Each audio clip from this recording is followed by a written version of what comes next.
Ee, ụmụ Igbo arale na mụzikwa anya ọ bụrụ na ịmụ anya si m amụ m amaala ụnụ mma dewu Igbo eze ụmụ Igbo orimili dọla ọ dịgo ka ọ ga-adị ọ na-eme anya na-eweta ya ọ na-eme anya na-eweta ya ka ọ na-ejezu anya arụ ebe ọ bụla isi wee na-ekili m taa malụ na ebe nsi eri chi gị bụ Asaba na Delta State, Nigeria. So achọrọ ka m kọwara ụnụ ife mee na court and all the stories surrounding Maazị Nnamdi Kanu and his legal team. So ọ bụrụ na ị na-abata kịta ị na-abata feel at home, feel comfortable na ụgbọ a na-eje ebe dị mma ịghọtago. Ọ bụrụ na ị na-anya ị ga-afụ na ndị eke buru Omoyele Sowore ma Sowore family arrest emeli abụ na ọnya nwa bụ the only person among those people achụrụ ọsọ nwanne ụnya oge a na-eme protest 3 days ago. Oge emelo that protest 20th of October 2025. So ị ga-afụ that since then na mmadụ dịka barrister Aloy Ejimakọ ọkarọpụta aka ji ya, fine boy nwanne Maazị Nnamdi Kanu ọkarọpụta and the rest of the people akpọrọ Omoyele Sowore ejekwa na that station sifa na onye organizer of this protest release them and hold me as yamba fawaka need more and more people. Finally abịa kpolo Sowore mana o nwere oge a na-akpụrụ ya kamera ya nwazi n'onwe ya melụ ka ifo Ijele speaks. O melụ ka ifo Ijele speaks o wee drop earlier statement anọ steeti ya ka m chọrọ ka anyị n'anya. Omoyele Sowore si Ijele ọ si ya, you know that what you are doing is very bad. We all have to stand for you when you are being oppressed. So why are you doing this? Okwa is all I want us to look into this moment. So wherever you're watching me from, this is an update coming from Nigeria and the situation of Maazị Nnamdi Kanu and who defends him. Maazị Nnamdi Kanu has decided to defend himself and he now relieved all his lawyers of their duties defending him, including the sons and then that Agabi Kanu yani ebi akwa namesake here. So Yamabu the chief defense counsel finally we heard from him also that Nnamdi Kanu Agbagofa no need Rosie services fa. So not surely Jackie defend nowhere. And malo that now from that court Maazị Nnamdi Kanu ji wee sị ya na-akwadobe defense ya and no nwere ndị ọkpọrọ afa na fa ga-show up na his defense ndị ga-abụ witnesses na defense ya. Ọ kpọrọ the current minister of the FCT bụ Chief Nyesom Wike of Rivers State. Ọ kpọrọ Sowore, the executive governor of Lagos State, and Onika Buratai, the former chief of army staff. Ọ kpọrọ ya kpọgasịa ndị ọzọ nọ ndị a ga-abụ witnesses ya to his defense. So after ka o kwusịrị ife okwu, the judge wee sị that na ife o ji wee qualify ya Maazị Nnamdi Kanu bụ that na nọ na-emefa entertain na court. Okwu anwa ọ sị na ọ na-emefa entertain ịma na o nwere ife bụ entertainment. Ọ bụ ozi na na-akụrụ gị egwu, ọ bụ na na-efolu gị ifo ma ọkwanụ na a na-akọrọ ya akụkọ. But I hope na egwu ka Maazị Nnamdi Kanu na-akụrụfa na that court and then o nwere ndị ga-agbanya bụ egwu ọkụ dị egwu ya agba. Who is ready to die? Now o nwere one thing dị na law. Ọ bụ na akpọ gị ife a na-akpọ subpoena. If you are subpoenaed ịpụta na court ị ga-abịa and ọ bụrụ na ị nwekwa case to answer. So ndị a they will show up. If na this case etu anyị si afịa case ya nwere ebe ọ na-eje, if ị ga-ajụ onwe what exactly, what is giving Maazị confidence, giving him God, criminal or a terrorism case, no one stand in for himself to defend himself. So I now forgot so many things. I want to say that this case, Gabo eye opener, that we're going to learn, but not in a hard way. We're going to learn in a very interesting manner, so that tomorrow, I have to go today at least, that somebody can defend himself in the court of law. So long in my failure. Now, because where it was a mere Judah Ebo Bukara Chibeze, Onakadenza J. White, Jonan, Akwezua, Michael Slot, Leah. Says, what am I talking about? Is that a question? Okay. Kiss King, the survivor. Afusemono Chanine. You are highly welcome. I'm going to take you guys on a roller coaster over what is playing out there. Now, let's go back to the statement of Sowore saying to Ejike of Ijele speaks that when you were being oppressed, we stood in for you. When Ijele was in prison, Ijele spent 1 year and 3 months, bringing it to a total of 15 months in jail. Throughout the process, Sowore for him, not minding. The fact is this, that Igbo didn't put body for Ijele. Obo they put body Obo from Mazu, because the case Ijele up to that time honored. He wasn't charged for terrorism, cyber stalking, cyber bullying, and social media. And from here, as if that weight, but the case still stands. But now Sowore na very court, and he was speaking for him using the Sahara reporters. Only use your name, which everybody. He felt that Ijele was being oppressed. He talked about the church system. He talked about the extortion. He talked about the lies. He talked on so many things that is going on in the church. But in particular, he was tough on Ebuka Obi for all the arranging miracles, challenging him to come out, challenging him to produce those people who have received healings miraculously from his church, which till date, Zion has never been able to produce one person that he healed. Whoever got healed in that ministry, none of them has been produced so far. So Sowore was now trying to make Ejike able to see that you are not being fair. Don't forget that this is your brother.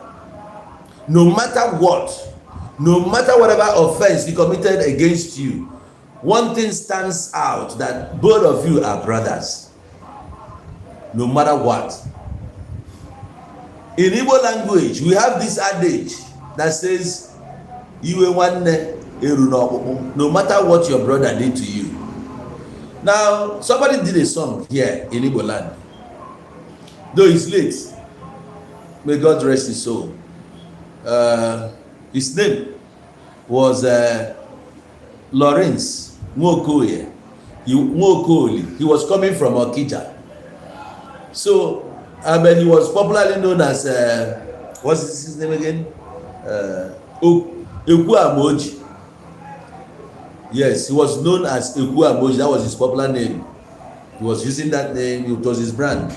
So he did a song. He told a story of a man that died. And before his death, he wasn't in good terms with his brother. So on that very day, people came to him and said, your brother is dead. He says nobody should contact him. He doesn't care. But with all that vexation, with all those things, When it got to the point that his brother was being lowered to the grave, he could see now that the son is taking another shape, that is getting, he now said, no, I had to see my brother to say final goodbye. So he rushed there and asked the people to open that casket. He wants to see his brother before he goes to the grave. So they now opened for him. He saw his brother. When he saw his brother, he touched his brother and said, goodbye, brother. Do you understand? So now, they buried the brother. What I'm trying to point out of this is that no matter what, your brother must be your brother. If a Yoruba man can, stage this protest for our own brother, nothing stops us from rescuing our brother, then we can now tell him to his face, hey man, you got it all wrong. We start dealing with that issue internally. It's our problem. Even though they will come hard at us, like, who are you? Who is this? Your mother this, your father that. It doesn't matter. But we must rescue him first.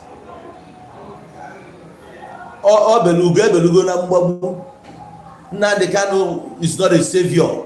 Nnamdi Kanu cannot be 100. He has his lapses. But as he stands, for you now to still continue, like, so when this man was telling you, don't forget, he's your brother. We stood in for you when you are being oppressed. Now, from Mazen Nnamdi Kanu's case, it's a pure oppression. Everybody can see that. He's being totally oppressed. Now, let's look at these people he called out now. That DSS boss was the one that asked people to defend themselves. That this thing is not only going to be on the government, that you have the right to defend yourself. And remember, this matter we are dealing with now, even though it's in the court, we just have to look at the possible angle that Mazen Nnamdi Kanu could be coming from.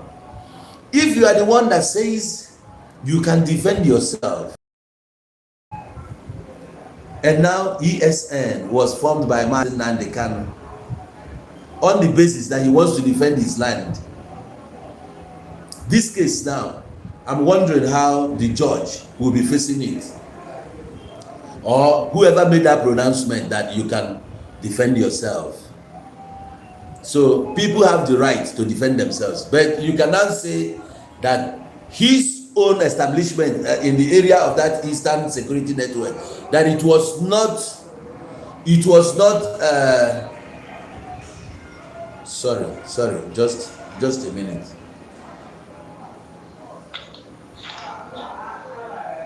Hello?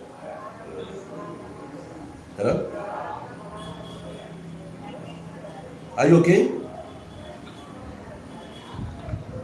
okay? I'm on live program. Can I talk to you once I'm done? Can you hear me? Yes, I'll talk to you when I'm done. I'm running a live program. Thank you. So,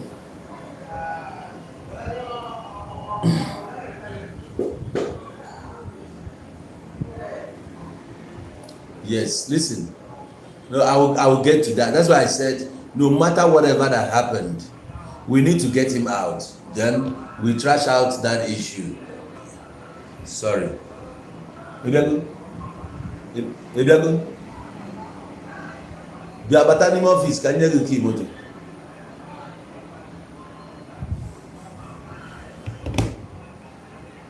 So, sorry, just a moment.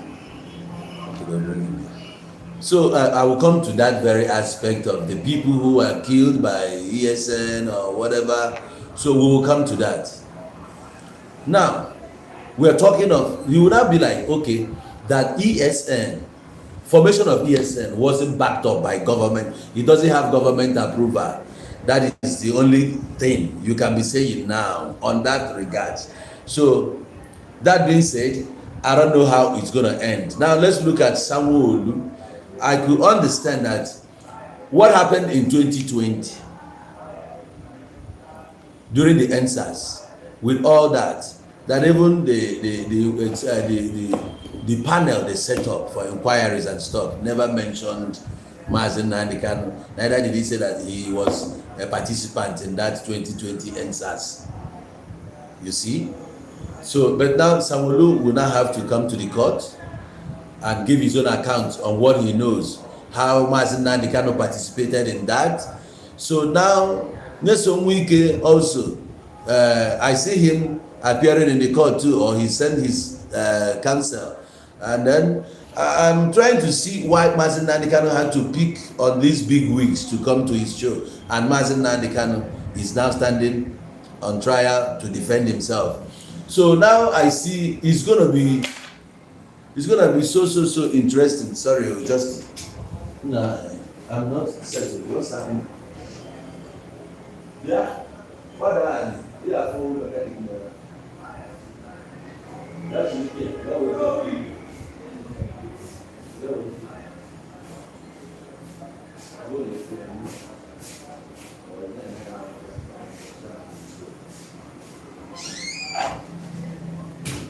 All right, sorry about that. So he said he's not on office, but I can't find him yet. Or not on reception. So what do you call on? All right, so these people up Ogasilafa, they got that. I not mention Madodeka Buratai, who was the chief of army staff then. Buratai, Mugwalike Putapa, Biazalonia on what he knows concerning the Python dance, because this matter now actually go back to 2017, before Mazen Nnamdi Kanu made it out of the country. And we all know that by 2017, there was Operation Python Dance. This Python Dance claimed a lot of right? Which the number finally, which was about 28 people. From there, 2017 to 2025, it's been 8 years. No justice for those ones. Their case has not been heard, and Morocco's will end. Probably this time around, Ogbon of that man, so the man can now come and defend himself or say what he knows. You know? So this very matter, the way it's Afioka, is very, very, very interesting, but it go long. Okay, Togonogo. But now, one other thing is why Mazen Nnamdi Kanu will relieve this team here, legal team here, relieve of their duty. Okay, this Kanu Agabi, senior advocate of Nigeria, and other sons one. So no brother Fungulo son, no brother too, na e defend Mazen Nnamdi Kanu. Na fari nne, ane ma na ndi ani na akpolafa.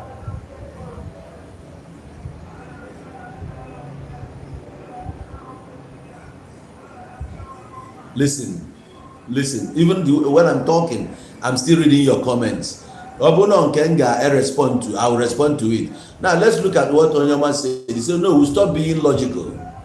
Before you talk about release, Nnamdi Kanu need to start, before you talk about release, Nnamdi Kanu need to start showing remorse. Not being too arrogant as if we don't know what he calls to Igbo land. No Igbo is more Igbo than others and all that. No, bro, I'm not trying to be logical. But even if I'm being logical here, it's worth, arguing. We all understand what happened in Igbo land. We all understand it. What I cannot do, listen here. Even if I'm fighting with you, and then police came and arrest you for a different matter, bro, I am still gonna show up for you. That's why you are my brother. When you come out as a free man, we can talk man to man. Nnamdi Kanu is not that big that we cannot speak to him. No ways. When he's not getting it right, we will still speak out. Do you know that even when we were in school, you see that even our teachers, who will tell us then, shh, don't talk, shh, don't talk. Now, they are all asking us to speak up. So we must speak up. When Nnamdi Kanu is not getting it right, we must speak up. When anybody is not getting it right, we must speak up. But the way this Mazen Nnamdi Kanu's issue is going, it is not normal. Everybody now feels concerned. The ordinary man on the streets, even those professionals and government officials, nobody is comfortable with this now. Everybody is calling, release this man. It's been 4 years. You've not been able to convict one man. 4 whole years. You are charging him for terrorism. You are charging him for treason. So is it too much for you? How many judges want to try this case? So the legal procedures from the federal government or the judiciary is not encouraging at all. This is one man. We're not talking about bunch of people. We are talking of just one man. Why is it so difficult for federal government to convict him? Prove to the world that this man is a terrorist. Prove it. Listen, why I will not go that route that you want me to go.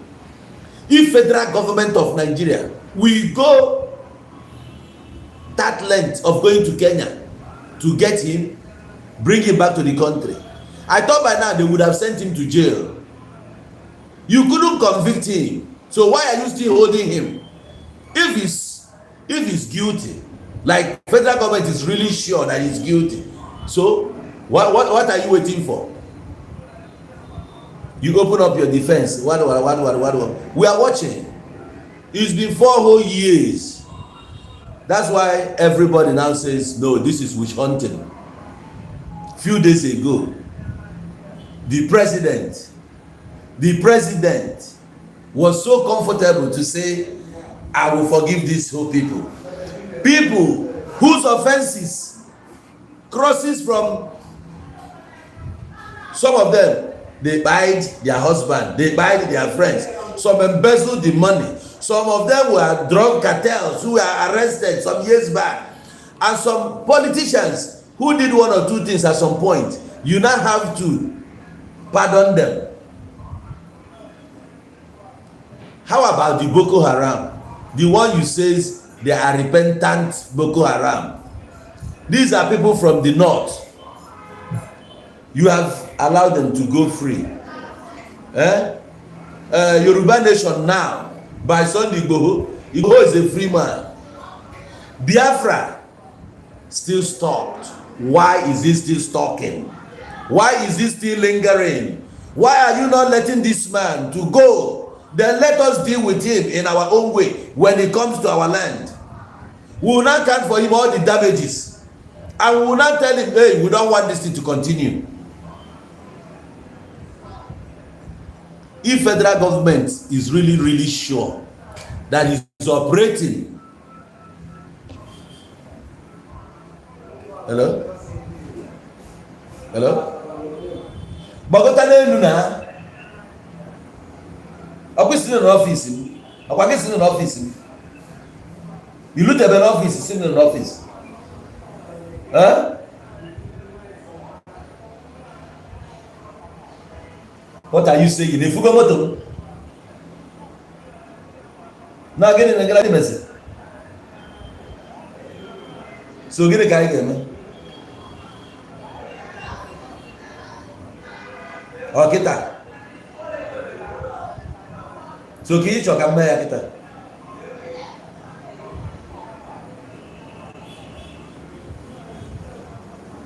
I'm gonna use me now. Okay, fine.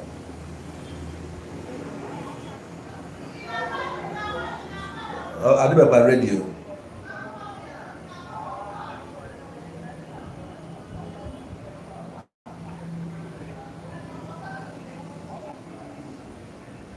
Abo na egbanyo egbanyo.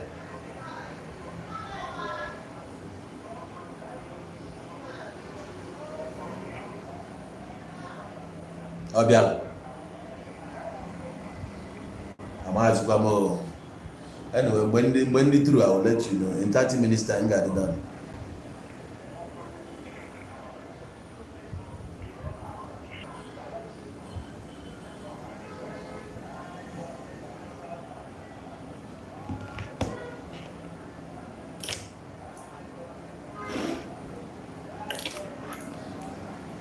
So, To some of you, when you talk about marginalization, there's never a time I say that we are not marginalized. I'm telling you that even without your marginalization, that alone cannot stop me from progressing. I cannot be sitting here crying because you marginalized me. No, I will continue. That is me. If I'm looking at that, whatever, I'm being marginalized, that means I won't go anywhere in life. I will continue surviving. That is me. So it's not about me. I never said that we were not marginalized. Except you've not been following. Maybe you just had one statement from me and you're here saying all these things. You can say whatever you want. I never said that we were not marginalized. But I'm saying that no matter what, no matter how much you oppress us, we must still find a way. Wherever you leave us, we must still find a way out of it. When we traveled out of this country, we traveled, and where we find ourselves, we were not known. We don't even know anywhere. Yet what happened? We managed to find a way. That is the nature of an Igbo man. But when an Igbo man every day comes out to sing marginalization, what time do you have to fight for yourself? To go and fend for your family? Is that what you're going to tell your children? That because you are being marginalized, that's why you are unable to pay their school fees? That's why you are unable to pay your house rent? That's why you are unable to become... No. They are marginalizing us. But I tell you what, no matter how hard they come, we must still find a way. That is what I said. Thank you. Okay. Ikwere one chance says, oh no, Nnamdi Kanu promised to hang himself if he doesn't bring you Biafra after 18 months. Nnamdi Kanu said his death will bring Biafra faster. Didn't you hear him say it? I heard him say it clearly. I heard. He said Biafra or Pai. He said that. Okay? All right. Are we going to stand there? We're not going to stand there. So we are watching the trial. Even though he says all these things, I'm still not going to fold my hand and wish him the worst. No. I wish him well. I wish him well. So as the trial continues, we just want them to speed up the whole process. Now that he has entered his defense, today he asked them to give him chance to prepare himself. They have to give him that chance for him to prepare, since he's going to be defending himself in court. That is what it is. Now you can see that our lawyer Ejimako is under detention, right?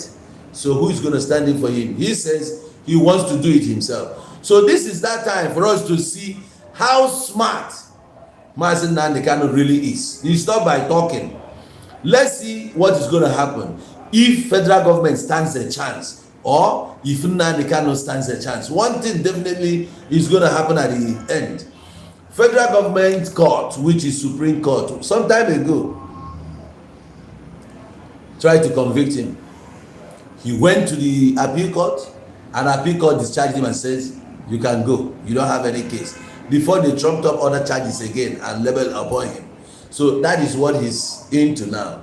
And remember that all the evidences which was presented in the court the other time, the transmitter, the radio, the what, all those things that was presented, we were looking at them. Are these really what we have to be looking at in this matter?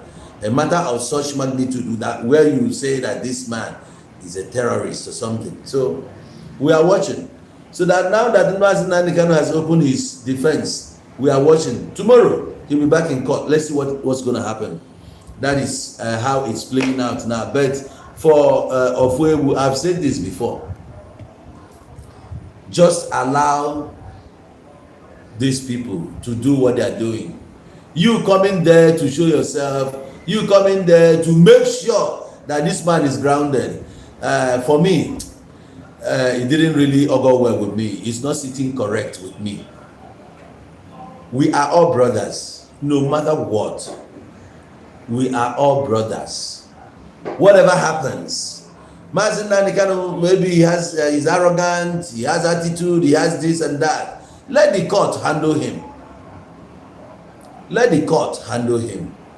You know why the other time Ijele was arrested? Because he was seen carrying that placards, you know, He was even there in Abuja, moving from here and there, picking on one man, making him your topic, as if this man stopped you from getting to where you want to get in life.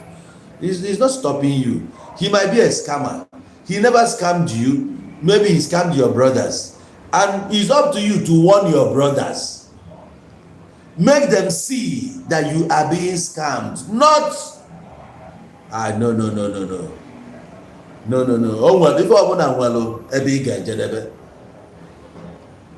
If I call you out today, call you out tomorrow, call you out the next day, it's enough for people to understand that, yes, it's all more all daily to make you see reason. Like, of all the people who are here on Facebook now, who can tell me that from his village he knows one man who got treated or who received that miracle healing from any of these churches or any of these ministries? If one man, even Matthias Cesar, came out and says he will offer you some millions of cash and also give you a plot of land that worth millions of naira in his own estate, if you can provide him with one person that got healed in those ministries. Till date, nobody has come up to claim that reward. So nobody so far. That is to tell you that it's all lies. So you continue to push, you continue to make people see that these people are lying, they are scamming you, they are using your money to push their interests, develop whatever they want to develop, which at the end of the day, it sits in their name. Just like when they are building all these churches, multi-million-dollar churches, they are not doing it for you. You are just a participant. You just come to church, you go any day, you fall sick and die, your money gone. You are just investing in their life, that's all. They tell you that they are building the kingdom of God. What? My duty is to open your eyes and tell you, hey, they are lying to you. But I will never take it as a duty upon myself to go and start printing this, to come and showcase your name and prove to the world that you are this, you are a scammer. No. From here, if I want to come against Mazen Nandekan, I can tell my people, my followers, see from here. But for me to appear on the street, no, I won't do that. And when I see you doing that, I will try to stop you. Highest you can say is how much are you getting paid? How much them pay you? Because it's not more than that. How much them pay you? How much them pay you? Which has been the slogan of IPOB people. We know them very well. But for you, you must have to adjust a bit. We are all Igbo people. We are all Igbo people. We have a way of doing our own things. We have our way of doing things. When you go extra, when you go overboard, you know what happens next. So that is how it is. For Mazen Nandekan, who is standing trial there, you say those Nandekan ordered for their buying are not our brothers. No, explain to us why life of Nandekan is more important than that of Osuli Lumbasi, our people. It's not more important. It is not. Nandekan has only one head. Alright? But I'm not sure that he's standing trial there because of the people he buyed in Igbo land. What they are trying him for is for terrorism and treason. When he's done, you as a human being or as a group, as an organization, can sue him and claim damages and come out and prove it that he was responsible for the buying of so and so. That is going the legal way. You cannot be scared of him. He's one man with one head. He's having his fair day or whatever, his field day with the federal government in the court. So we sit back and watch it play out. If they are unable to convict him and he comes out a free man, you can now sweep in and pick him up, take him to court, sue him or take him to court and prove it there that he was responsible for this. Now you can present your evidence, all the voice notes, all the videos you have. That is how it's done. It's not about saying it here. Federal government or the judiciary or whatever the court of law where he is now, the high court, they cannot use what you are saying now against him because you cannot come there to present your evidence. I heard Ijele saying that evidence, Yakpa, like he has a lot to, as a witness, he can come as a witness, what. And people have accused Ijele the other time that he was the masked witness in the box last time, which Ijele have not confirmed that he was the one or that he wasn't. Which I know that if it was Ijele is not even scared of you. He will tell you, yes, it's me. But he has not said it. So we'll push that aside. That could be, propaganda. But from what I know, is that if any of us feels that Mazi Nnamdi Kanu is or was responsible for buying of people through ESN and so many other factors which could have led to buying people in our land, and we are so sure that Mazi Nnamdi Kanu was behind it, we wait. Once it's out, any organization, any group, any individual that wants to take it upon himself to sue, you can sue him, you can get him arrested, place him in the box again, and then the trial continues. If you are able to convict him, then he will pay for the people he buyed. If you are unable to convict him, then he works as a free man. If he wants to sue for damages, for libel, for wasting his time, for whatever, it's up to him to do that. This same Mazi Nnamdi Kanu's case came up in High Court in Imo State, Abia State, and then he won them there. Even the court awarded him 500,000, that's ₦500,000 naira compensation from the government. We all knew when it happened. He had sued for millions of naira, which he had won at least, I think, 2 times or 3. Even this case has been quashed by the appellate court, appeal court. And now what is Supreme Court still doing about this? You still wanting to go and stand trial. Now Mazi Nnamdi Kanu is saying that no court here can try his case. They lack the jurisdiction to try his case. Have you heard that? Have you heard that? So because they say that what is being tried for is unknown. So with which constitution will you be trying him? Like I heard that whatever he said wasn't said here in the soil of the country. It was from UK. So it's up to UK court to get him arrested, try him, and now hand him over to Nigerian government. Not you going there. It says that the measure Nigeria took, that it violates the treaty in which they are still signatory to. UN Charter on human right, human and whatever rights, and freedom of speech and freedom of whatever, freedom of movement. The Nigerian government violated them all. So on what basis are you trying this person now? That has been the question. So let us all see, so that by tomorrow we will stand on this and adjudicate.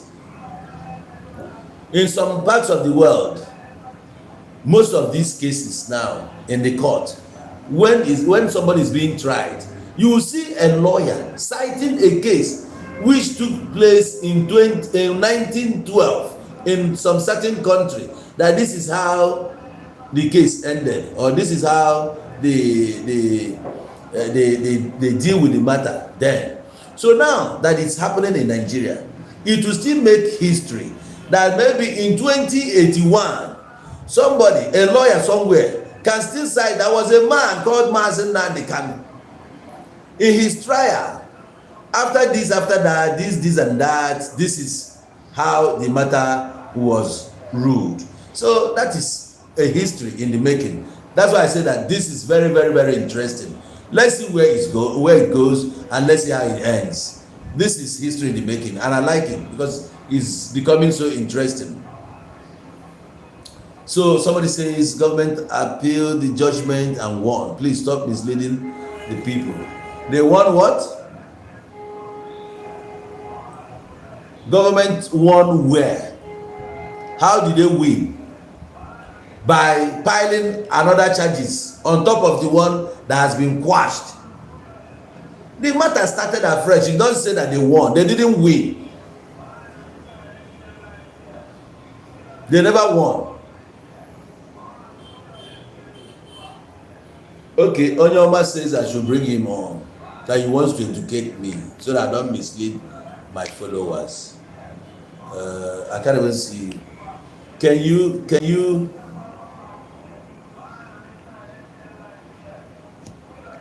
request, please, Onyoma? Request. I'm checking out now. I can't see you here. Onyoma, because I would really like you to school me on this. I'm not a lawyer. I'm not a lawyer at all. So please, and so many of us would like to hear from you how this case can go. Where Nnamdi Kanu is getting it all wrong.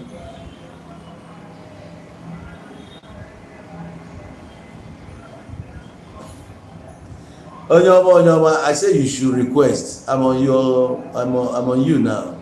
I'm giving you attention. I want to bring you up to speed. Can you just request?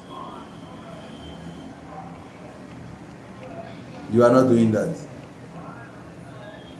I should come down to Osu. What am I going to do? Have you bought the one I'm selling here in Asaba? Come and buy. I have a land here. I have a Washington Estate selling for 5 million, and I have a Hamadike Empire City Estate selling for 2.5. So you can come and grab yours now.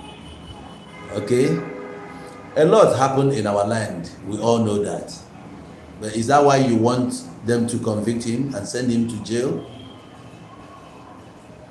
If that's why, I will tell you that the matter which you are hanging on to watch him go to jail is not what they are treating there. Except you have to pile up your own charges, present it there, but not on this matter. It's a different issue now. So Onyoma that wants to, Onyoma, I can't see you now. I asked you to.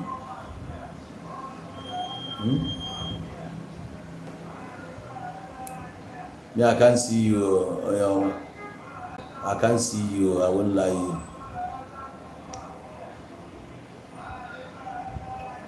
You just sent it now? Okay. Right, yes, I can see. I can see. I can see. I can see. All right. So, guys, please get ready. We want Onyoma to lead us a bit.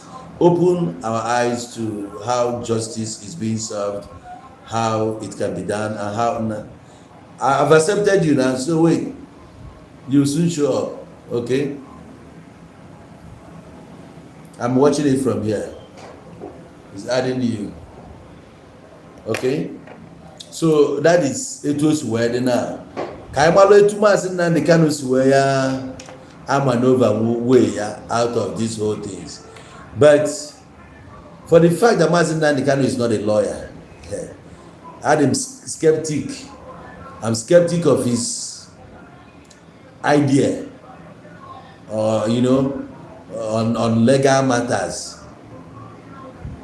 Yes, whichever way you want, because this one is trying to okay, the connection failed. You can come from TikTok. We are here. Request on TikTok is fine.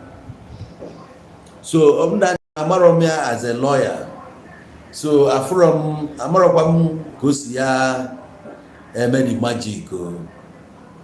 Yes, again.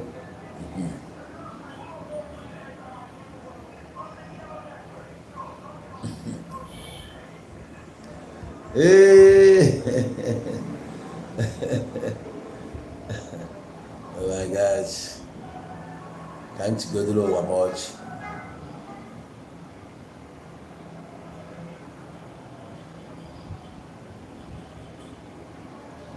I can't see you. I can't see you. Request now. Okay, so let's move on. Let's move on while we wait for him. I'm waiting for him to request. Are you Mr. Savvy? Is that the Mr. Savvy, Onyoma?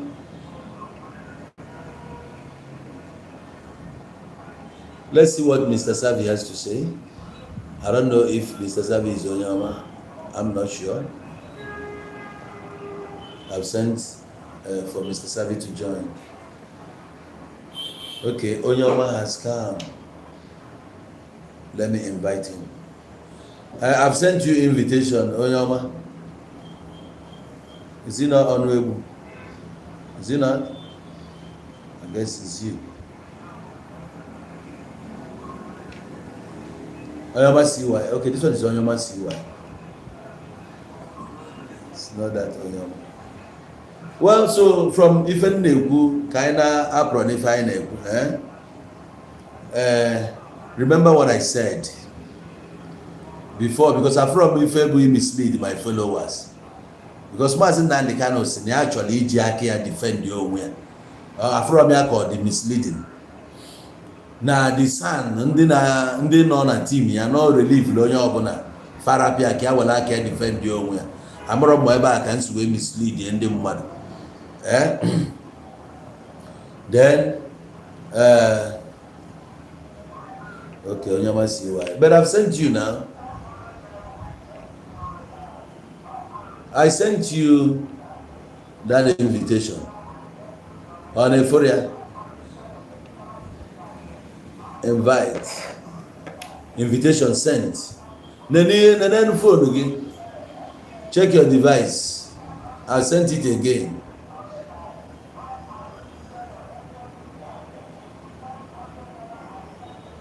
Anyway, we are not going to stand still waiting for one man. He says, you can't see any invite. How many times? More send again, more. Now, wow. Accept. Oh, yeah, man, I've accepted. It's connecting. You're going to appear now.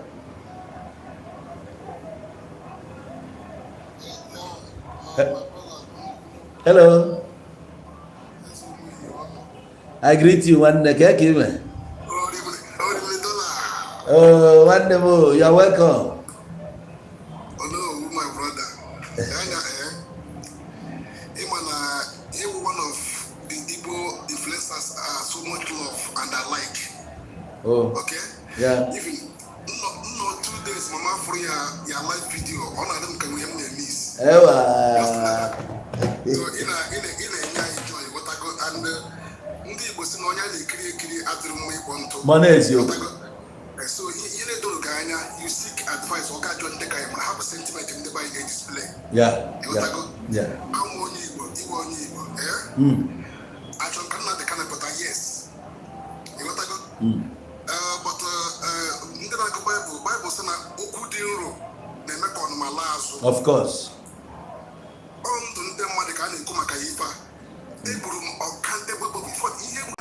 Game of 5 years should more than 10,000 madu. I kid you not. Also, local government in Imo State also recorded above 6,000. The whole also local government.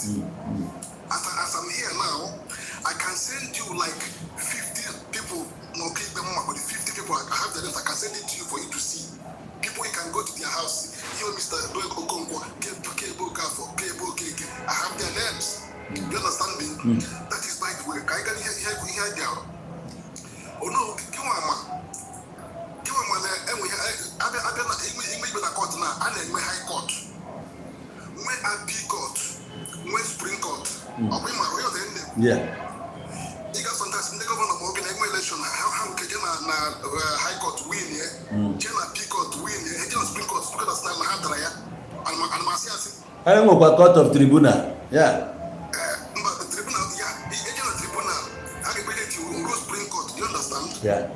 Now, what is the land they can do? A general high court. Federal government they win in land, they can send no case to answer. Land can appeal na appeal court. You understand? Appeal court as na usage blood land they can add the massive court that say happy. Okay, now what? So government they appeal na Supreme Court. I have the documents I can send it to you for you to see. Government they appeal na Supreme Court, which is the highest court of the land.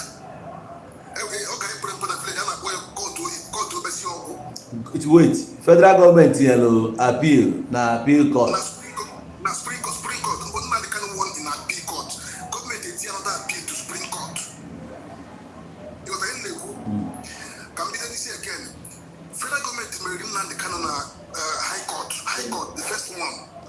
Hey, who is there? No, we don't know. Don't bother me.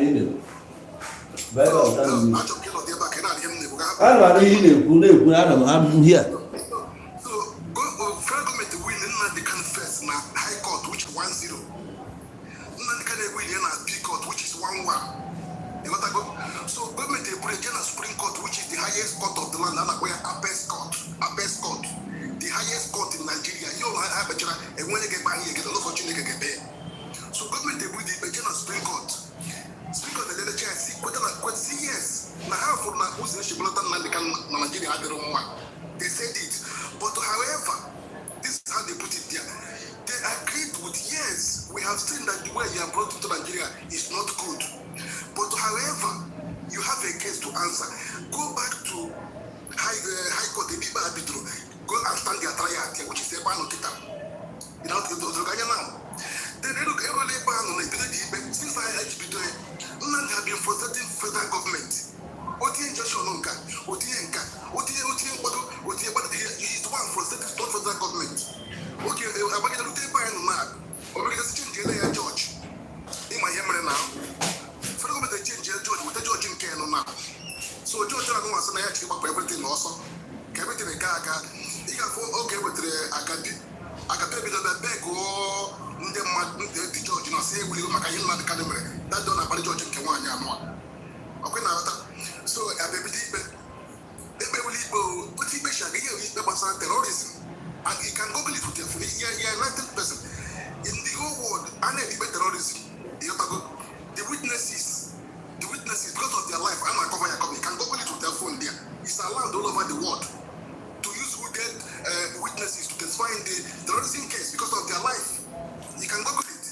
So, okay, my child, what I go, and even here, baby, oh, even here, my court, even market show guy or your market show guy or yam. Then, okay, what I'm doing, yes, I'm a John, yeah, strategy. Yeah, legal strategy. Strategy for getting a witness. Ajoy and call, no matter. Ajoy and call, matter. Take us good strategy.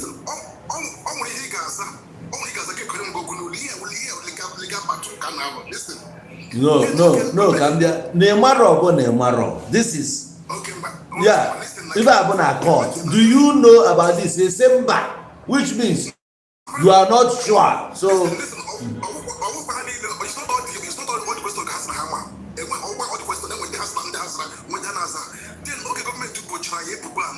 After government, then the government has about and can say, okay, if you go everybody boogie, what they can surround again down in boogie. Yes, my head a bondage, but now original for the government any here present. Or you will have to tell about no case submission.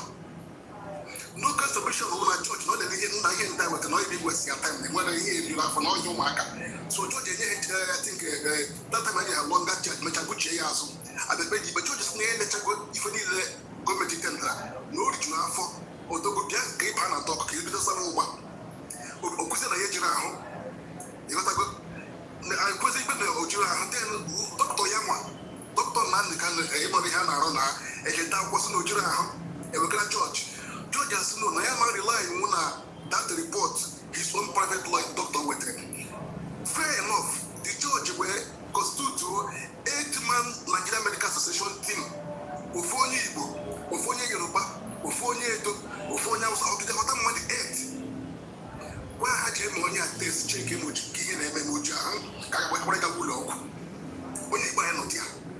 So I did lecture of the one Faro, Sinoja, Hansloga, Asamoba. As of last week, so I am ready to the Bama today. So I don't get by my what I could deal here to now one organ, then pilot me made up boss and academic court. To the book, but I am a label mother. And a book, but therefore, by IoT to was. Okay, all a brand now. So, but why I joined this place to correct you, in the court, I have to go celebration. No, it's not true. I have the documents, I can send it to you.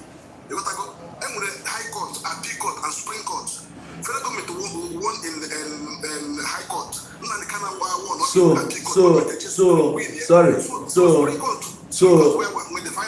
Anyway, Kambia, let me ask you a question. Okay. For the fact na akro 1-1 oge ni America Or if I melody this matter, you will linger when or 4 years now. For that 4 years, let me tell you, for 4 years, we are the one every day, we will rendition of a work. You want to have every time. Now, Chalokwa, Ada Mama. This Nandi Kano case here na be now. Kwe mono bro case kita. Kwe mono from 2017, right? Kambia no na because na case here na be abo case 2021. No case 2017. Oh no, as we are talking to you now, I'm going to was and the terrorism record yesterday. Exactly, ya can na joke na opa that case of 2017. No, Kambia. Ihe ibe ha na-ebe kita. Bụ from 2015. Yes. Ihe megide wee ruo maka ọjalụ nga 2015. Right? Pụta 2017 on bail. Ọ pụtalụ on bail 2017. Pụta on bail fenya conditions. Yes. Ọ ka nọ within that conditions enyere ya when the military struck. Oh no, okay, so I have the video I can send to you. On Kambia, Chalo, wait. Even the civil Chalo now about that now. A lot of people are listening and watching us now. Whatever you are saying now, please try and be factual about it. Of course. So now, it's that 2017, that Operation Python dance. Yes. Ijele and Ijele that claimed the life of 28 people. So if I abundi ami na agalo onwefa. Can I answer you? Abu Rufa, let me finish. So these military guys, because I got na be man na Kano about 4 months ago. So ebe ahụ bụ bie n'ime street ya ndị amị a were they invited ka ọ na vajos gafete na no on a routine etu asi agakwa n'other streets ka vasi wee bịa gabe Maazị Nnamdi Kanu ka fa malife na-eme na maka osi adị before atụbafọ okwute lidizito na-atụba okwute iwe kpọkwusie ndị mmadụ. Okay. Some people don't hear now, market, show your face, you know their way now. Operation Python dance was not about Nnamdi Kanu. Operation launch operation in Lagos that time. Lagos, I think crocodile, whatever. Yes. One jacket, the whole Nigeria. Yeah. Southeast Python dance. And then we had a show of force. That time, we are living in Lagos. The end of it was still a first market. Then they wanted to buy. And that was even in Lagos now. Of course. Even in first tag.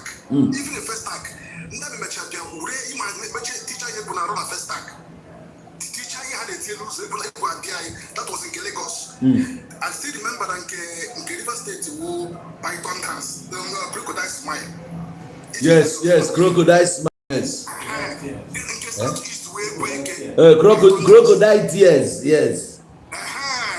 So then I'm going to follow them in Lagos. Show of force to go first tag Lagos. Then they came back to Southeast. I can still get the video. So okay, they go to Southeast. They pass through Umahi. Even a bit Nnamdi Kanu. Even when some boys knock on a gate. Even what I'm not choose. Na gate, yeah. Na junction, yes.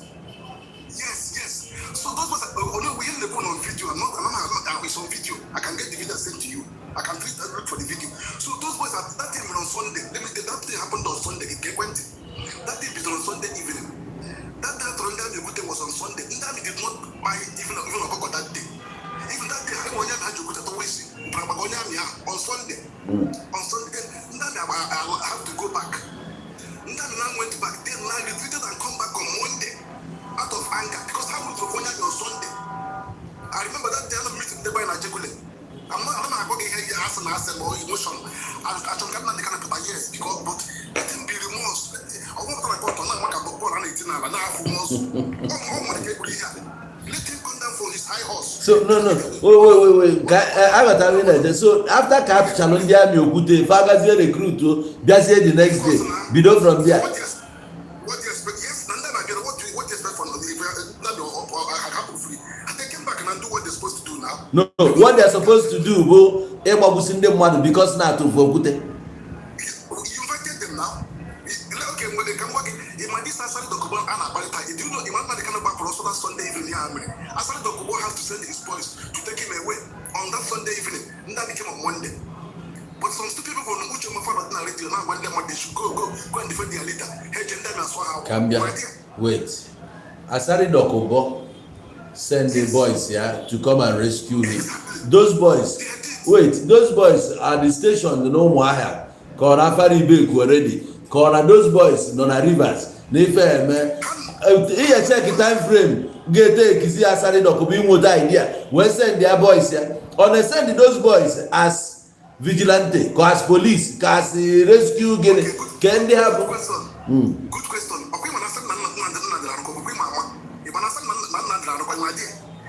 Some of these boys need to rise by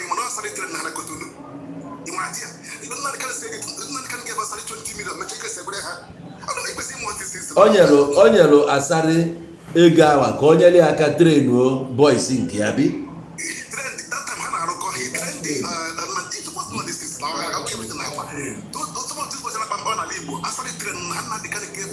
But now, before us send the people for Asari to train, we are on those army that came. Before that call Galo to Asari will send their boys here.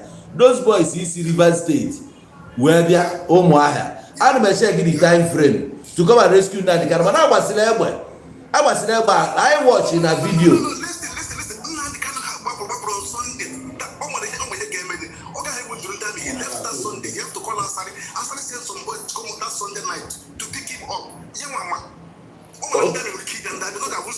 Those boys will have to come or brother life and cannot not in danger, right? Logically, wait.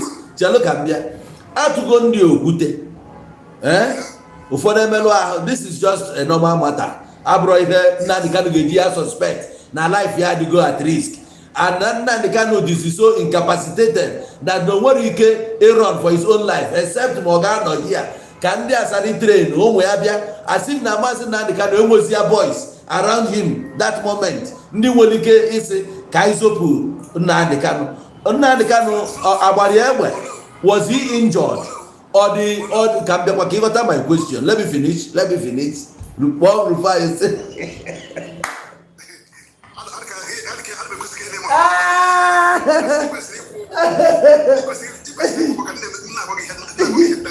yes, now go. So let me tell you what I go. Although I am here again, you not shop game in now. You're not here. Okay, no, let's be in my house now. They begin on that saw you. You brought here, maybe I can put your niche. You can watch shop like a gun on the Nka they are involved. Young man, I can make you go to that moment. Yet ago. I can make you go to that moment. More was in Kemu and make you. Baba say somebody has said the somebody be rescued. I can start my car and buffalo.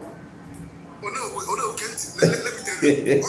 One lady online. Now, yeah, why you not the can follow your king? The whole gist. And a boy only the American boy. Choma Amarilis. Choma Amarilis. That girl even na page Ijele one that lady. Asan Nandi Kano. So if you know so even a page the surprise if the Yana Kijele. If you don't know the information, Not before I follow your owner. Listen now. Or can let me be apostle. Oh no, he cannot be more powerful. Kebu's spokesman in the IPOB. Yes. I've not seen him. I've heard him face. Okay, since one day you have one the press release you from. Coming from him. Mazin, one day Mazin and the Canabo of Bonoya IPOB. Wait. Even the powerful and the press release every now and then what they call the more powerful. When I came home, the more powerful, the man the canteen and put in prison. When the press release from coming from more powerful. The question is more powerful or can be member of IPOB. Oh, yeah, we wanted one name, not the canoe, and not what they have for you. Get a man now. Okay, na kwa no one na the can be more powerful. Oh, young man. I'm back. No, I disagree with you. Abo.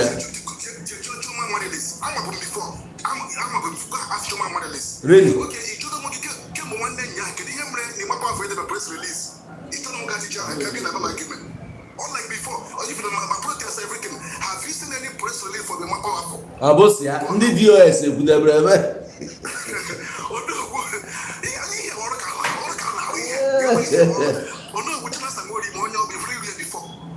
Chinasa Nworu.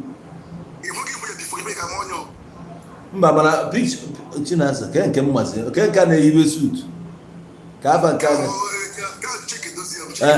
Chike dozie ka na-eyibe suit. The Commander General of ESN Chinasa Nworu obi Kuwait ti na enwere onye mu iru ya ana agba onye mu iru ti na mana gele ima powerful all this arrest supposed to be bubble although more amasins can be too chem more amasins na this ima powerful we when in the Kano then he check again go 2 days no more press release come from ima powerful. Well, let's not deviate from the point. Case Mazen Nnamdi Kanu. Mazen Nnamdi Kanu, I believe in a case in 2017. So, the case came away court in 2 days time. Then Ndiame Abia even Jajobu can he ndị amị chọrọ na be Mazen Nnamdi Kanu eji wee tụọ Okwute because na be Mazen Nnamdi Kanu fa nọ na major road. Be Mazen Nnamdi Kanu n'ime street. Even n'isi na the major road ị ga-agbagide kwime street wee kọọtụ kwa wee gagide wait yo wee luo na be Nnamdi Kanu fa kedu ife ndị amị na-achọ dia knowing na this man no ọ nọ na prison since pụta n'ọlụ na bail nwee court case kedu ife unu bịazi ime na bie nke n'irizi unu to ịgbagide ndị mmadụ ị na-agba ụdị egbe ebe ọ bụ war zone agbara gị egbe Okwute ka atụrụ ịgba egbe.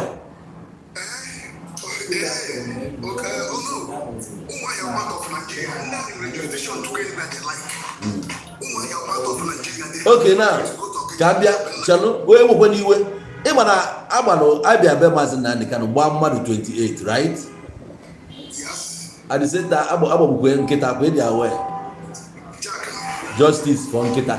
Now leading to ụzọ leading to be Mazen Nnamdi Kanu fa enwelu group of boys ndị amị jide n'ụzọ force ha ka ha nọrọ na pọtọpọtọ gbagbusie ha ncha niile dị a ọ bụ Okwute ha to be Mazen Nnamdi Kanu ka eji gbagbusie ndị a ka o nwere another thing these boys mere maka video ya dị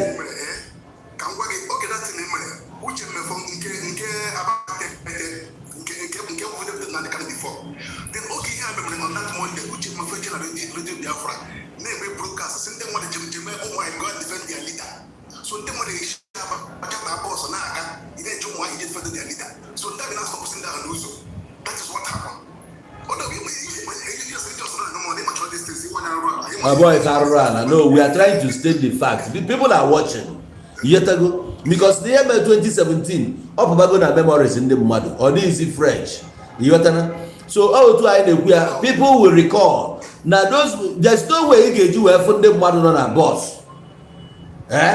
na ha na-eji defend your gafa mana that thing enwebekwa issue efu ndị nọ na boss ikputusie ha na anị ọ bụgo na ha na-eji defend nwa mmadụ na-eje ọgụ ọ bụ na itie m ihe ụmụnne m ga-abịa nwa ọgụ then ekwụsịsị ha n'ụzọ mana etibeghị ihe etio ekwụsị ndị a n'ụzọ gbagbusie ha niile maka gịnị who does that where is it done oge a ndị a mere ihe a agbabeghị egbe na be Mazen Nnamdi Kanu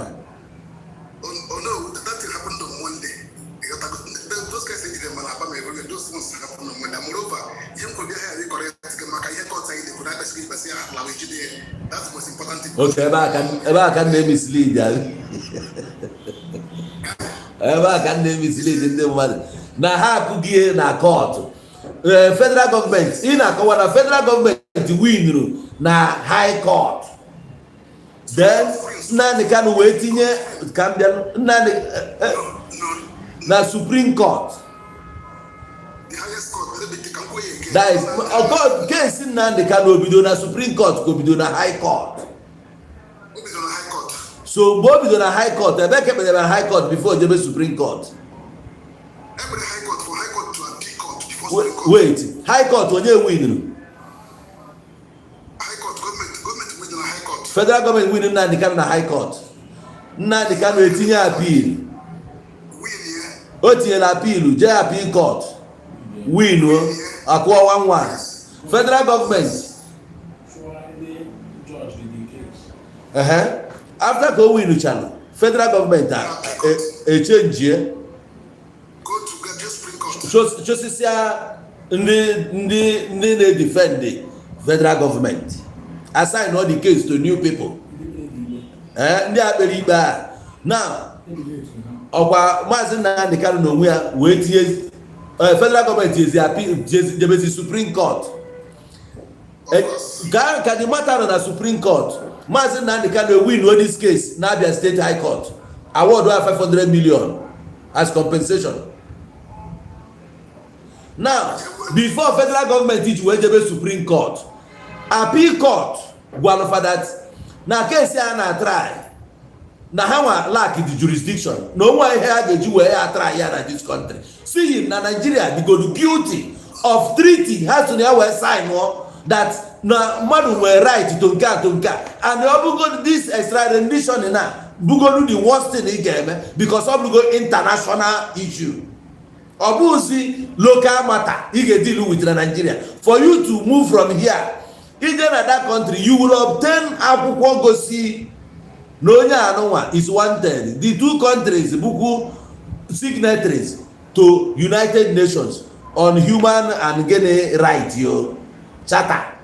Now, if violate here, the highest court no n'ala, the appeal court agwa that you cannot try this man anywhere in this country. Let him go. Ejo, from that day, after ke akwat charity, ijakwa je pile bakwa cases, pile takwa another 6, join kwa n'enu nke nwere nwo ke we bido kwa the matter n'isi. And since then, federal government has been struggling with this case. Had to abute their this Maazị Nnamdi Kanu at some point wasting that woman, that judge, that Nyachozi can handle all this matter. Because the way she was going about it, he got adjourned the case in 3 months and sent the Konya back. Now I say, okay, take me to Kuje prison. Let me go and stay there in the prison. Pending the time you get here, conclude your readiness. Assemble on a DSS. Why you get you on a DSS facility?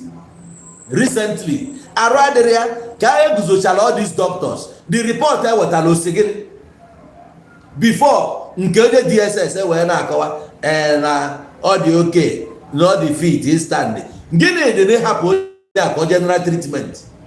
What is wrong? Ọ na mmadụ ahụ ebu handcuff jee n'ụlọ ọgwụ enye treatment. Let them take it there. No, then we wee na-ekpe ikpe. There are things almost even adro right. Everything in this country is upside down. As long as Maazị Nnamdi Kanu has not been convicted, he still remains an innocent man before the law. Take it anywhere. Once you are not convicted, you are still innocent. So when a federal government feel not the guilty as a terrorist, as whatever, had decided at the court now, but they couldn't. Okay, that Kenya, ebes we blue Maazị Nnamdi Kanu bubati na Nigeria. Kenya ho blue gini. Na Kenya kesi bulie na. Kenya si na Nigeria emeta ya. Word gwo ego na ya kwa in compensation. Obasi. America jere na Afghanistan. Ha gburu egwu. Hush puppy. Yes. Hush puppy bụ onye na-azụrụ onwe ya ahụ egwu agbala ụwa anyị na-ekwu okwu terrorism ebe a. Ha bụ onye enu.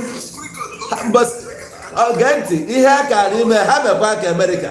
Ha gbuo Nnamdi Kanu godo anya. Agwa gị onye Nnamdi Kanu bụ mmiri nsị. Nnamdi Kanu bụ mmiri nsị. Ịdọbi ebe ọ na-esi. Iwufuo ya wufuo ọ na-esi.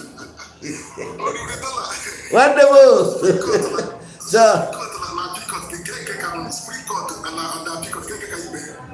Supreme Court becha ihe ejewukwa appeal court. No. Appeal court becha the first Supreme Court. Supreme Court was the last one. Mba, Supreme Court na arịla ihe becha na Supreme Court you can put appeal. Now case ya ka ezi ground Nigeria ji ajọji ya.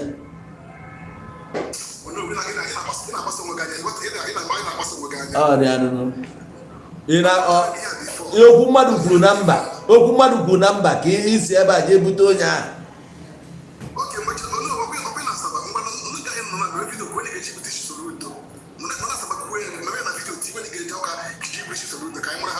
Onwe ji isi soro isi onwere ihe dị n'isi a kwuo n'ezigbo isi mbi asị nje eburu isi nwa mgba afọ ọbịa be na-eme let's go is a big place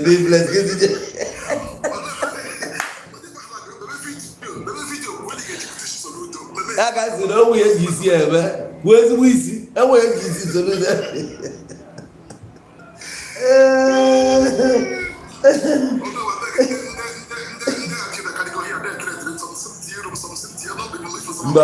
mba hapụ ịgbagoro akpahicha bụ Nigeria nwere ihe na-eme dị ya. Ọ dị mma. Sure. So that is it. Nwanne m ikpe a na-ekpe Maazị Nnamdi Kanu ife a bido from 2015. Ọ bụrụ na Python agbọrọ be Maazị Nnamdi Kanu ekwa faith ya since. Ọ bụrụ na mgbe a na-efi na Nnamdi Kanu na ọ dị wrong na Nnamdi Kanu bụ onye ọjọọ fawa ka anyị decide ya. Fawa ka anyị go decide ya mgbe a ije bula na ije bie nwoke agba ọsọ after 1 year ọsọ face ya ka ọsọ face gị ya ife ka anyị mee bụ iwele Interpol ichi ibute enu iwele Interpol je nweta the necessary documents ibunati a na-eme mmadụ extradite iyotago ịga through the process you extradite that person abakiari o nwere mgbe a chọrọ ya Senate fa chọrọ ime approve na onye a ga-eje America just bịa case bịa. So if you know where processes ị ga-aga Nigeria agara through that processes ijeje bunata Maazị Nnamdi Kanu anya ka esi that he was kidnapped and he never had the opportunity ka o kwuo ife mee. This is the first time since 4 years a na-enye ya chance ka fa anụzie. So now even the signal all the very interesting. Maazị Nnamdi Kanu can now open up and tell us what actually happened in Kenya, how he was brought back into the country, the treatment and the year so far. Why? Gini Kamana try to silence. What are they running from? So I like it. Those lawyers poor, just stand there on his own. Almost my Lord. No never as a witness. Naturally, I will video. Ọkwagisi onye ọbụla defend ya onwe ya. So kezi nekwe onye ọkwa somebody ka onye Fulani chọrọ igbu the guy wee nye zọgide mgbagbuto ya zọta mgbagbuo the person ọkwa ịma na sentence ya na ọ ga-anwụ nke a mere ụbọchị oteba aka self defense. So ọ bụrụ na onye Fulani chọrọ igbu ịhapụ ya ka o gbuo. What nonsense? Let me take you back to 2017 or 2019. No, when Obiano was still the governor of Anambra State, Obiano had the guts to stand and tell the Anambra that if Fulani men kill you, now I put 500,000. He worth India now 500,000. What nonsense?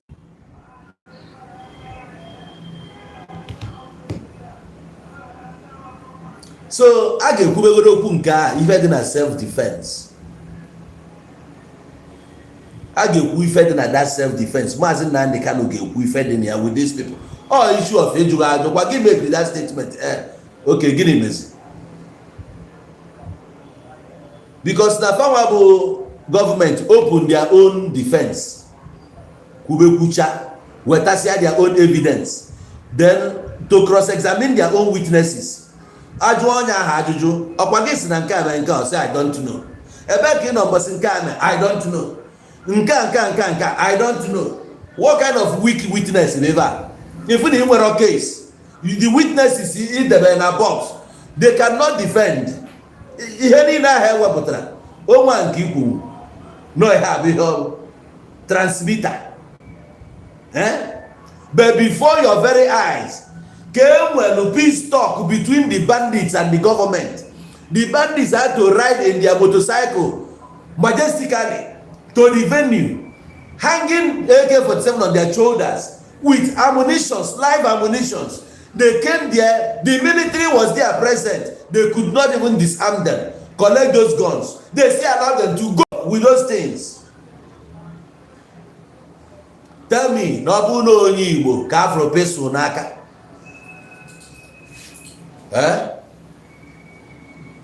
Ọ bụ na onye Igbo ka afro peso n'aka, ịma ife ọ ga-abụ. Okwu Maazị Nnamdi Kanu abụ because na-enweta ya egbe n'aka. Ọ bụ na-enweta Nnamdi Kanu mkpụrụ mgbe egbe sef. Ịmara na onye ahụ ezigbo terrorist. Mana ha nwe ya na afọ agha. Afọ ya ka nyisi. Na anyị ga-azọpụtagodi ya n'aka ndị eze ha dị na achọrọ ka adọka anya. Ọ pụtazie ihe a ewee ya nwanna. Inu ndị Igbo tosi na a na-ebu ụzọ napụta chufu ọkụkọ.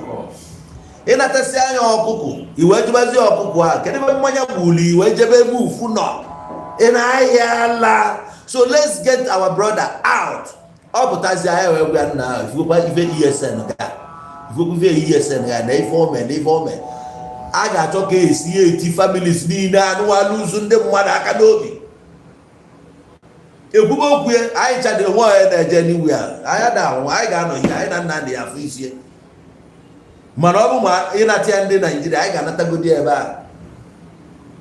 Anyị ga-anatagodi ya, ya batagodi. Ọ batazi ya ekwuwe. O nwere midiọm o ji agba ndị Igbo okwu, anyị nwa nwekwuru nke anyị ji abụ, ọ na-anụ ya anyị na-ekwu. Mụ na nwanne m na-eso okwu. Onye Yoruba bịa ebe a ka a bịa take side. Mụ na mkpọ nwanne m ajụọla onwe anyị anya, nna agbakpọ ya nkịtị. Anyị busi anyị pụta na head bridge anyị apịrị ya. Anyị ruo na head bridge ebe a egbugo onwe anyị. Ọ ka mma na ọbụla anyị bụ ebe a ka ọ gbasara danụ na-agafere ya na Yoruba land. Ọ bụrụ maka na onye Yoruba akwado, ma ọ na-agafere ya n'ugwu Hausa maka na onye Hausa akwadolu. Ebe a bụ odudu ndufu. Anyị na-ese okwu anyị esere ebe okwu anyị azụ ụmụnne onye ile etinye ọnụ. Jennifer Gulegwasi amụma na mụ na nwanne m ebe ezigbo iwe gị dị ọkụ dajụọ biko ọ dị n'obi m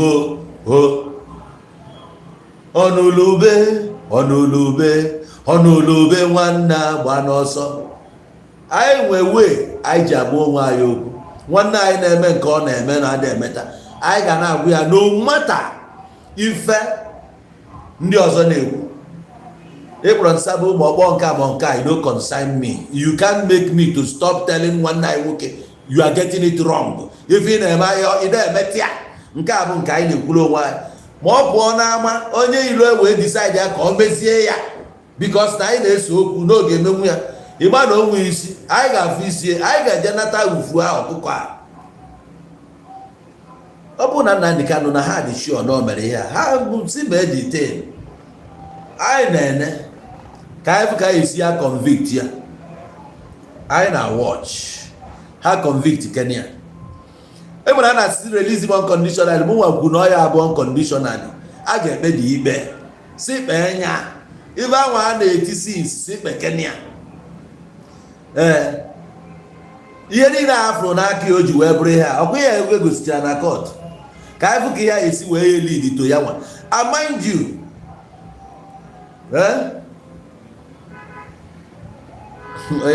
na-aghọtakwa ihe a na-ekwu. Ọ sị na owu Nnamdi Kanu is never wrong but you always blame him. Why? Ị na-aghọtakwa ihe m na-agwa gị. A sị gị na onwe okwu dị anya na anyị ga na-ekwuri ya be anyị na Nnamdi Kanu adịghị 100%. Anyị fụ ebe ọ dị wrong na anyị ga-point ya. Na m gwagara ihe ime n'imeta anyị eji abụrụ na mbụ your enemy. O ji ya bụrụ na igbo enemy m. O ji ya bụrụ na mkpụ na ga na-eso okwu na ọ na ihe ime na imetara ya why na ịchọ aka m kwuo ya.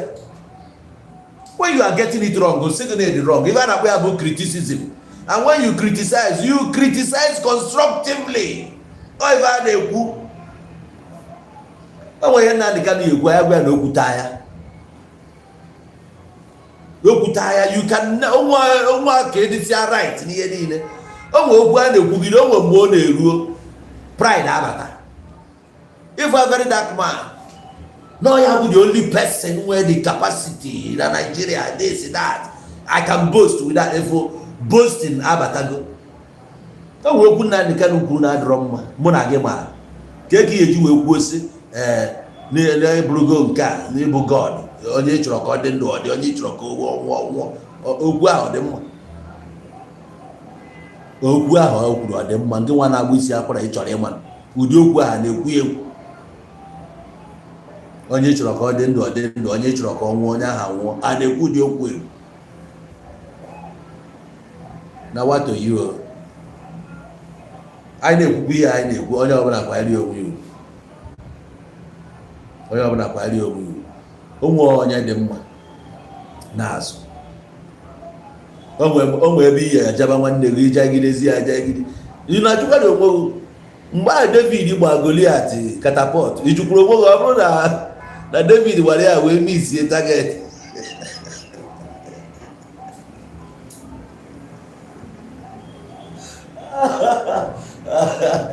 o nwere ihe nwanne anyị ga-ekwuo o wee backfire onye ọbụla na wafọ yi so ọ na-aka mma anyasa bifo ikwuo uche ga adị ya ọ bụrụ bụ ụfọdụ ati ya no ụmụ okwu mara nna dị ka n'ukwuo like this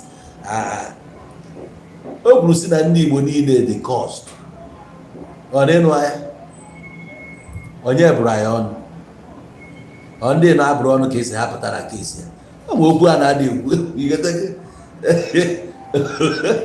ọ na-enwe inwe asensị o nwere ihe bụ na iche ikwu ite okwu eze o nwere nke bụ na ọ dapụghị n'ọnụ you apologize ozugbo that you withdraw this statement I withdraw this I withdraw that ma ọ bụrụ na ị nwe the mind ị na-ekwu n'ebe a na ịdị sorry I withdraw ịma na ị ga-eme grave mistake and ọ gbaji odoro nobody will come for you.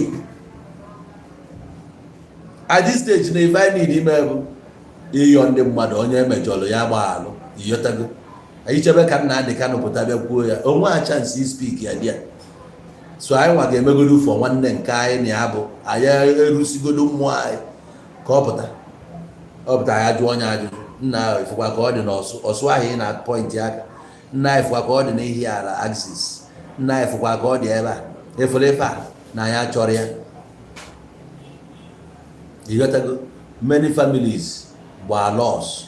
Na ihe melụ mgbe ị nọrọ ya even ya nwapụta mụnwa ya eso ya agwụ ya ifugokwu ife Biafra liberation sela aka gị hapịa na ndị na-achọ iliberate rapụ ha jee baara onwe gị ulu jee bie ndụ nke gị onwe onye ị ga-anwụrụ ihe ahụ jee nụọ nwunye gị enwụọ ụmụ biri ibe gị bie ndụ gị ka nwoke ndị a wesichaa your time na nga megide mgbe ihe ji apụta dị week ọ bụrụ ihe anyị achọ search for you dịrị anyị ndụ ka anyị wee na-ekwukwu ihe anyị na-ekwu ihe anyị ga-adị ndụ sie puchuru ya puchuru ya onwe ihe o mere na onwe ihe o mere o nwere ihe o mere awa aha bụ ọsọ ehihie na nkịtị ihe mana ọ bụ ihe a ka anyị na-ekwu okwu ya ihe anyị na-ekwu okwu ya bụ okwu ya na gọọmenti na enyi ya convict enyi ya tụọ ya nga unu chi igbu egbu ngwa ịghọtago ka anyị hapụgodu nke anyị akịta because the stage ya nọ na bụ okwu ya na ndị a ọ bụghị okwu anyị na ha ọ bụrụ okwu anyị na ha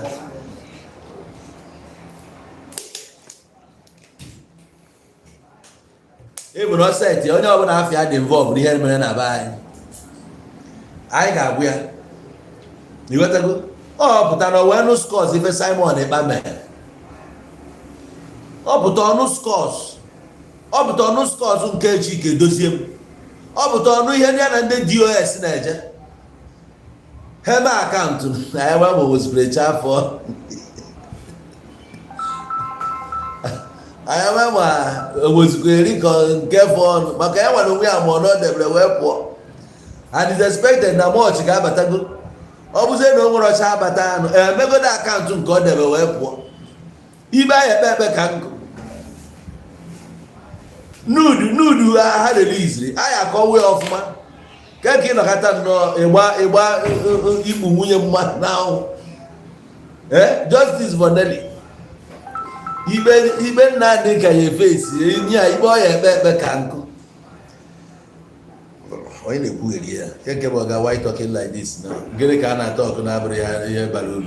O nwere anyị na-ekwu ebe a na-abụrụ ya mere ebe a bụ fact ka anyị na-ekwu ebe a. Anyị adịghị ma amakwu ya mmiri ebe a bụkwa chanel ndị IPO bụkwa redio Biafra nke a Onowu Igbo TV.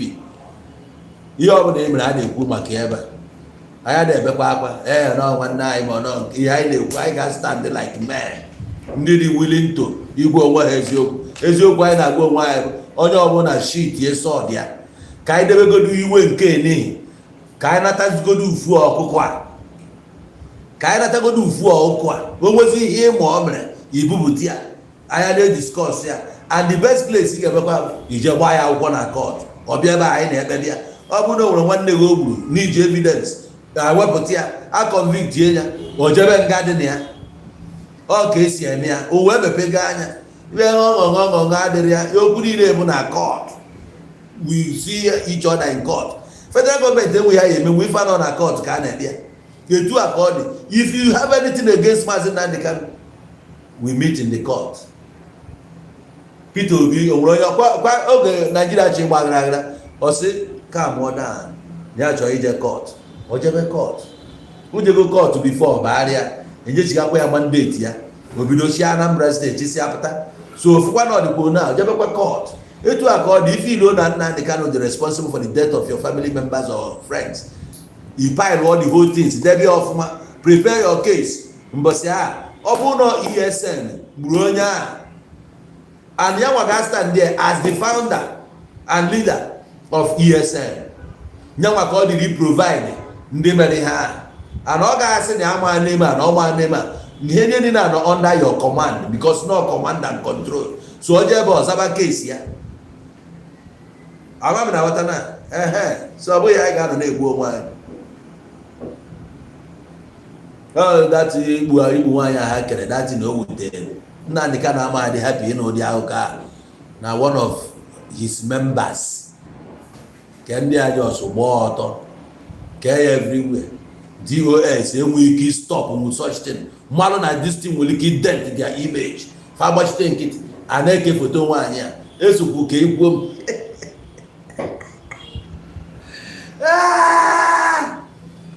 ewu nkiliwe picture kilisie nsị na n'obi adọrọkwa ụlọ mma nkọrọ nwalicha nwaanyị ụnụ chọkụ ụnụ just tanichie image ya sisi egbu karịa nwaanyị oyi ọkwa ife nke a na-akpọ onwe ya Ngozi Ọnabụeze ọ naba amachagharị na-abịa nwaanyị wekweli ya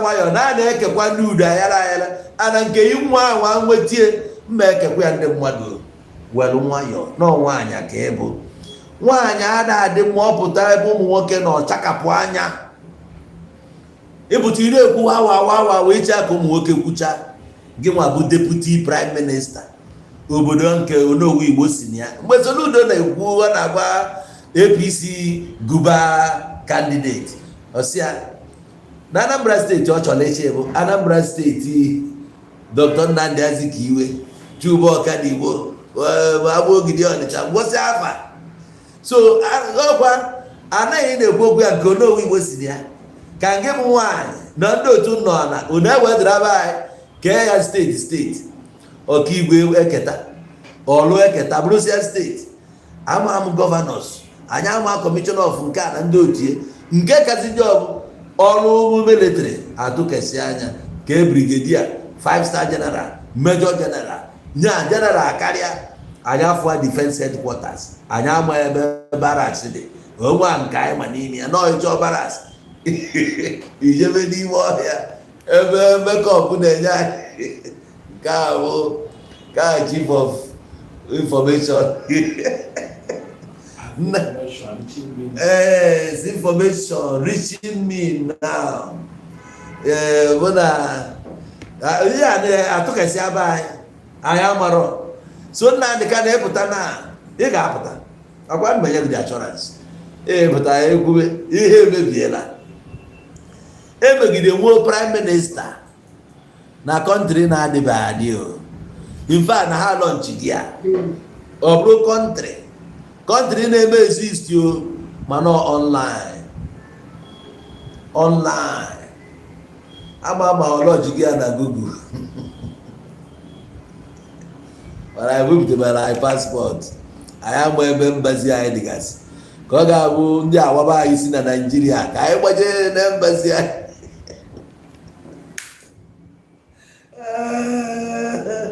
nwanna anyị pụta ya forget ya eziokwu ịpụta ya gba ihe ọfụma etu iche na ọ ga-adị abụghị etu ọ dị. Ojukwu mere ya ọfụ na ya wọk rọpụta sị na ebe anwụgo and gone nna ka anyị wọk towards this. Mana ana m ekwukwu ya for onye chọrọ ịnụ na ọ bụrụ na this show must go on nna anyị ka nụpụta a ga-arịchọvụl ife niile mee ya ọ bụrụ something mụ na nobody can interfere and stop you ma ife dị anya yetago ọ bụ ka o siri. So ebe a ka anyị na-eweta this program n'isi njedebe. Thank you for whichever way you have contributed. Ma ndị jụrụ ajụ ma ndị make their comments. We want to see it continue coming, and I promise you that going forward we will allow people to contribute their opinions, just like onye nke bịara ịchọkwa ịkpọ call anyị nye gị number to call so that you can speak your mind. Onye ọbụla nwere to contribute, especially tonight. We all meet in the night. The line got it open. If you want to call in, you can call in and give us what you know, or you school us, just like one night okay Kowalo that now when the military invaded, that Mazin Nandekano already had made a way the previous night and no sense danger during the time when the mother told the army Okute, after Katus in the army Okute, then in the army Anaba, nobody is sure of what happens next. Then the next day, okay, in the army Biazi, Kame Dosins. So Yawana Kawa that Asari Dokubo sent the boys here to come and rescue Mazin Nandekano. But I wanted to put up an argument, though my argument was valid. He couldn't, you know, on that aspect. Imagon atu ndị amị Okwute kafa na agafe kedu ife amị na-achọ na street python dance go n'ime ebe a ka emere ya gịnị ka ị na-achọ n'ime street ya kedu ihe ị chọtabara n'ime ebe a onwe ndị kpọrọ ụnụ si ụnụ na a na-egbu mmadụ ebe a onwe ndị kpọrọ ụnụ si na ha nọ in danger ọ bụrụ na onwe ndị nọ in danger ọ bụrụ ndị amị ka ọ dịrị ọrụ polisi bịazie ma ọ karịa akpọ backup mgbe akụnụ nwere ike ịbịa o rubere another exercise which was python dance. Python doesn't dance in the street. Python dances in the bush. A happy bush akpọ gị na abịabazie ebe a. We don't know what happened from him, from Ijele atụ Okwute ọkụpụkwa onye nwe isi ha nabazie then Nnamdi Kanu wee kpọba Asari Dokubo ife nna ajọ ogo before ị na-akpọ Asari Dokubo agbajiri gị ọkpa adọchiri gị geeti moto gị ọha asụ asụ upi ihe ọnwụrụ anwụ kedu ihe mere gosiri na ị nọ in danger nke na ị na-achọzi somebody to rescue you na Asari Dokubo ga-send the boys ya all the way from Rivers State to drive all the way to Afari Ibeku to come and rescue somebody na-enwere ihe mere ya rescues ego then army intel agwa ndị army na-akpọpụgo Nnamdi Kanu then ha bịazie the next day kpọpe gbabazie egbe ka ha gbachiri egbe na-apụ ha ejekwara cheki ya ka mara ma Nnamdi Kanu ha chọtara ma gbagburu ya gbogbo ndị amị ekwu a na-emere ha atak ịghọtago onwe report ha nyere na-emere ha atak dị ya usisi kesi apụtara we never hear that kịta ka anyị na-anụ ya so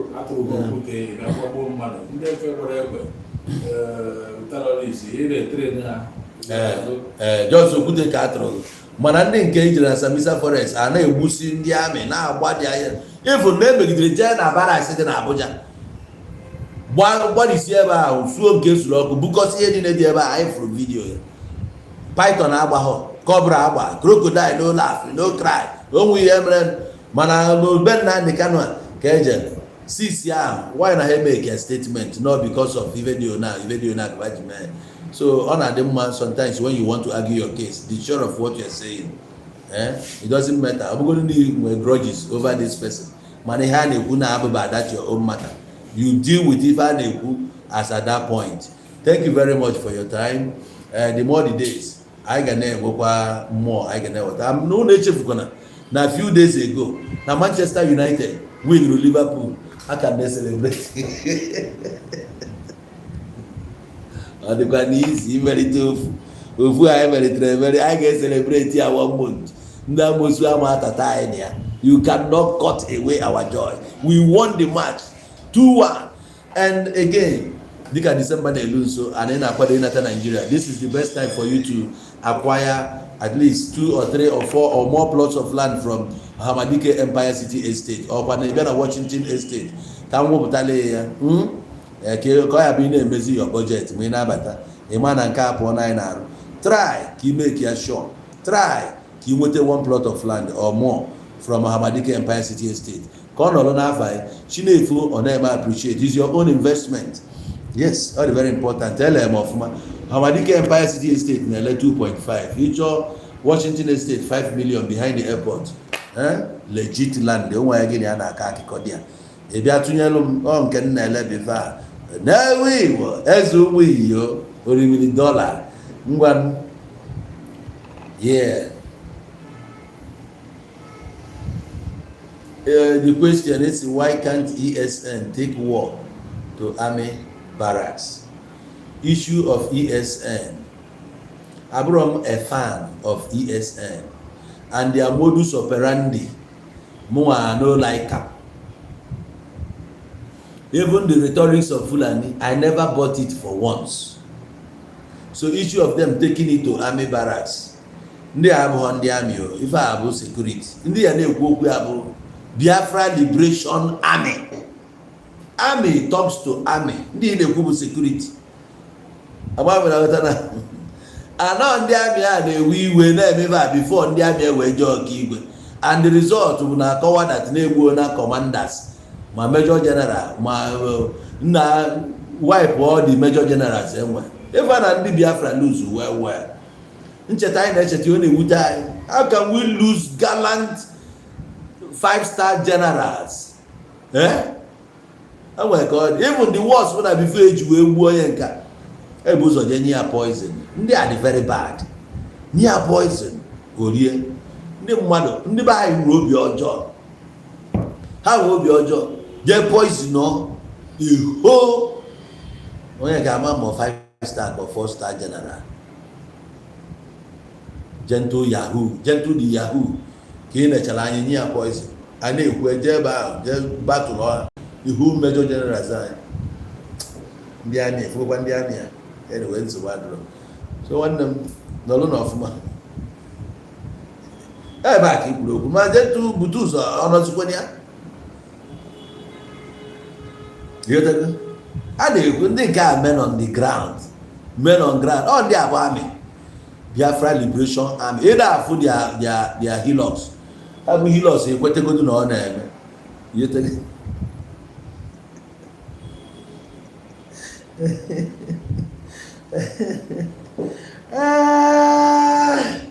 alụ na ọfụma ka nje na nwere ihe na-eme na outside. I ga-afụ this night. Try to enjoy yourself. Enjoy yourself. Nwere ihe na-eme alụ na ọfụma sharp.